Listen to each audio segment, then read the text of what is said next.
Le Premier ministre Jean-Michel Samalou Condé a présidé le 1er novembre 2023 la réunion hebdomadaire du comité de conjoncture économique qui a examiné la situation économique de la République démocratique du Congo au niveau tant national qu'international. Sur le plan international, le comité de conjoncture économique a passé en revue le rapport de la Banque mondiale sur l'élimination de la pauvreté et celui de la Conférence des Nations Unies sur le commerce et le développement. Aimé Boji, ministre d'État en charge du budget, nous fait le compte rendu de cette réunion. Effectivement, nous venons de terminer la réunion du comité de conjoncture autour de son Excellence, Monsieur le Premier ministre. Puisque la réunion n'a pas eu lieu la semaine passée, nous avons donc examiné la situation économique pour la période allant du 16 au 27 octobre. Et comme d'habitude, on a commencé par le contexte international et à ces sujets, on note la publication de 2 rapports. Le premier par la Banque mondiale sur l'élimination de la pauvreté.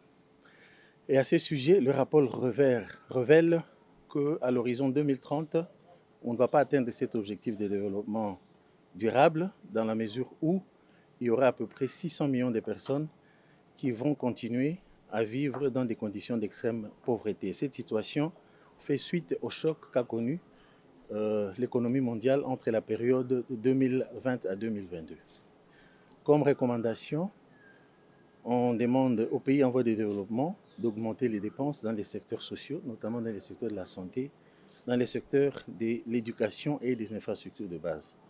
Le deuxième rapport a été produit par le CNUSED, qui est la conférence des Nations Unies sur le commerce et le développement, et porte sur la dépendance des pays en voie de développement sur les produits de base. Et comme vous le savez, une dépendance de ces pays, cette dépendance de ces pays sur les produits de base les expose aux chocs mondiaux. Et à ces sujets, le CNUSED recommande aux pays en voie de développement de fournir des efforts vers la diversification de leurs économies en priorisant les secteurs à fort potentiel pour accroître la création des emplois, de l'emploi et aussi l'augmentation des revenus.